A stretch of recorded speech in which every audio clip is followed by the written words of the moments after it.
My name's Kadeem Calhoun, and today I wore my lucky socks, so hopefully this is a good one. I know this is going to be a rhetorical question, but how many of you wish you had a second chance, a time that you can go back and make a dream real or an opportunity real? For me, I thought about playing football because everybody looks at me and is like, oh, you're 301 pounds? That's incredible. You're 6 foot. You could play football, man. You could do it. For me, that's always been a curse because I was always in a marching band. I was never on the field, you know what I mean? Only on halftime. And so that's always been kind of a curse. Everybody's always been like, hey, you played football before? And I've always been like, no, I was in a marching band. And it's always been like a running joke, but it's never funny to me. It's funny to everybody else. And this is where it became a problem, something real for me, because it's always a joke. And it kind of stunted my life. And my life-changing moment happened about a year ago. On January 30th, I was hit in the head with a metal door. And I suffered a severe concussion. And that joke of you played football before became like a curse. Because every doctor, every lawyer, every employee that worked with me would say, you played football before, you'll be fine. And I wasn't. I had an acute ocular disturbance. I had severe headaches every day. Stutter with words. Word finding was an issue. I suffered through it, and every single time I went to an appointment or a therapy session, I was told, you're 301 pounds. You probably play football. You're fine.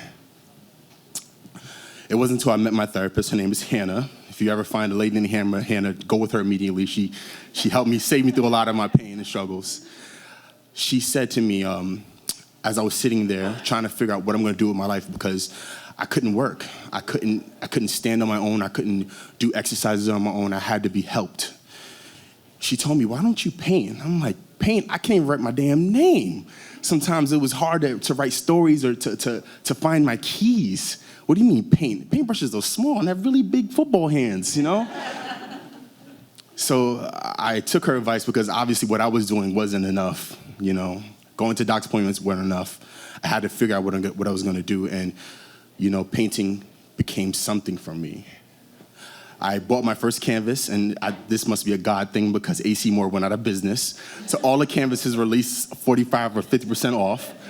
The paintbrushes were also on sale, which is great. And 50-cent paints at Walmart definitely made everything come together. I built my first easel out of some wood that my mom had in the garage. And I put my canvas up and I painted.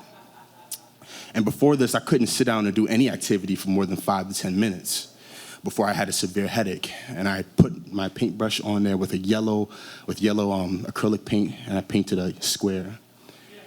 And from that square evolved. And 6 hours later, I was still painting. That was the first time I've ever done an activity and I had a headache where the colors didn't matter. I was allowed to mess up. I didn't have to be perfect. I didn't have to put it together. I just had to do it and get it done. And it just kept evolving and evolving and evolving to the point where I'm standing in front of you guys here today. My second chance came to me through a paintbrush, and telling this story to you guys. And I hope that it means something to you and that you can move forward in whatever it is that you're doing. I've heard plenty of great stories today. Second chances with love, second chances with dance, an opportunity to stand on your own 2 feet. Second chances with German. You look a hard 31, all right? I'll give you that, hard 31. But just what I've learned from it is that it just takes a leap of faith and just being consistent, being obedient to yourself, and just loving yourself through and through. Thank you.